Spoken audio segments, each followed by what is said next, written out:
Hi everyone, this is Ife of Ife360 TV and I am back with another video. I want you to hit that like button, this video to 60 likes. Today we're talking about how to take care of the ends of your hair. I've been asked to do this video quite a few times by none other than my cousin. This video is for anyone who might be losing their ends very easily, going through a lot of breakage, or their ends are knotted and they are struggling with keeping the ends on their hair. They're losing them. Hopefully this video might be helpful to you. First tip I have for you is keep your hair stretched. Don't allow it to go through shrinkage. And I have a great video where I showed you when my hair went into full shrinkage mode. It got really tangled, but I showed you how to stretch your hair out using African threading. I will leave links to this video in the description box below. Now, why would you want to keep your hair stretched? You're gonna have to do that if you don't want your ends to curl around themselves. Think about curly hair, and anyone from African descent, you have curly hair that loves to intertwine and lock itself amongst each other. I don't know why.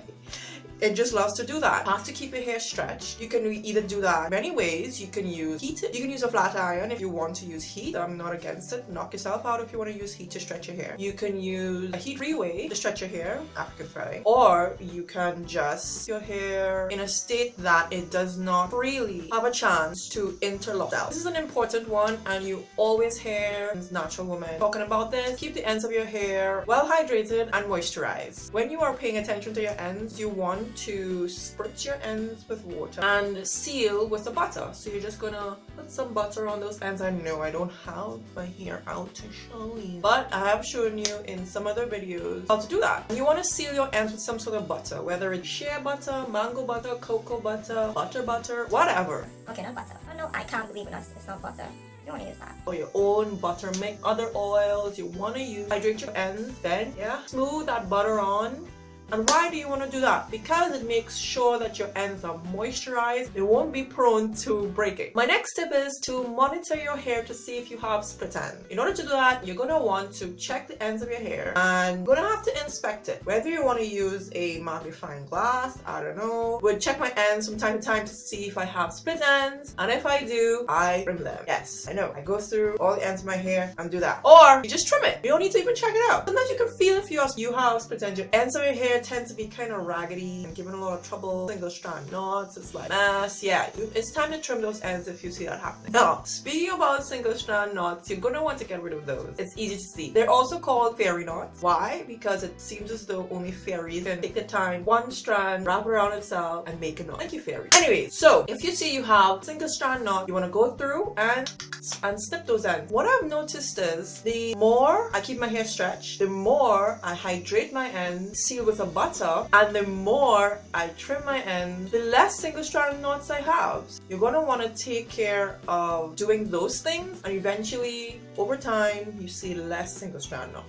Try it out. My next tip is to tuck in your belly. Tuck your ends in, kind of like I have here. Why do you want to tuck your ends in? Because you're sleepy.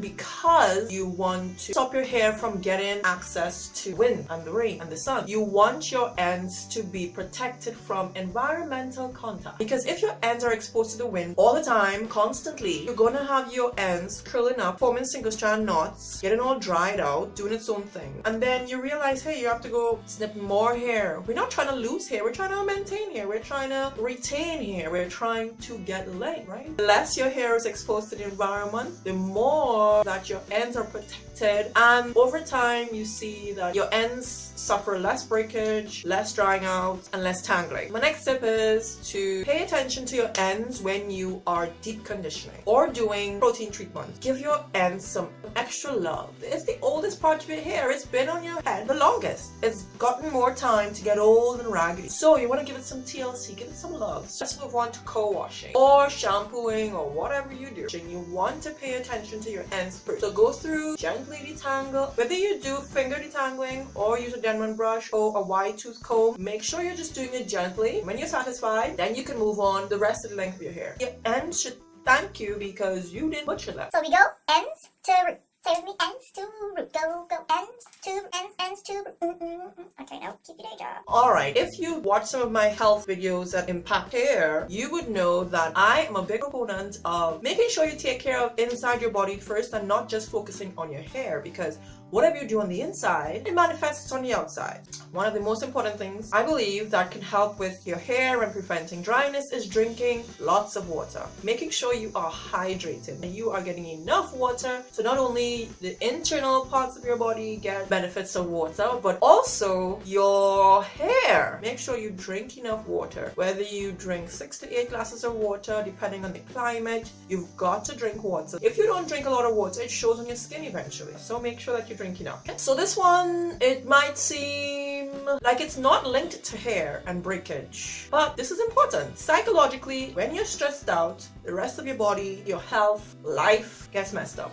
Why is it? It's far-fetched to think that being stressed out can also lead to either hair falling out or a lot of breakage. Remove a lot of stresses in your life, whether you need to go for a walk, go for a jog, or go roller skating, or go for a swim, go hiking. Find something that makes you happy, that relieves a lot of stress, and ultimately you're going to see the results in every other facet of your life, and your hair, and your ends. Now this part is important. A high rate of nutrient loss from your body can also lead to hair loss and hair breakage. Ensure that you're getting a lot of fruits and vitamins in your body, because if you have a high nutrient loss, whether through giving birth, breastfeeding, you're going to want to make sure that you are building your body back, giving it the extra minerals and nutrients that you are losing through that. Now, I've never had a baby, but people have told me that things they've gone through having kids, they've had a lot of hair loss, a lot of hair breakage. And that's one of the things you have to consider too when you see the ends of your hair are either getting dried out or breakage. Overall hair loss. You want to look at your hormone levels. You can have low progesterone before having a baby. While pregnant, you can have low progesterone after having a baby. So progesterone is one of the hormones that, if it's low, it can lead to hair loss. So you want to go to a doctor, check your hormone levels to make sure that you're on point, you're okay. And if that's not a problem, move on to the next thing. One of the really important nutrients that leads to stronger hair too is zinc. Look into it. Now finally, the one thing that I think is most important, and People do not have enough of is patience. you need patience when you are dealing with something aggravating, stressful, and frustrating as hair loss and hair breakage. Talking about the ends of the hair and breaking at the ends of the hair and taking care of the ends of the hair, but patience is one of the things that you need to have when you're looking for changes in your hair. So you want to make sure that you do a lot of the things that I've talked about in this video, but you also want to patiently observe. Usually I've realized that it takes about 3 months to see changes and progress in my hair. So give your hair some time, give flourish and show the results based on how much TLC you've been giving it, you know. So I hope this video was helpful. Thank you for my cousin for harassing me to do this video for months now, and I'm finally doing it for her. Thank you so much for watching. If you love this video, I want you to hit that like button. Get this video to 60 likes. Also, I want to know, have I left out anything? Do you have your own tips concerning how to take care of your ends? Please leave them in the comments below. Thank you so much for watching, and see you all soon.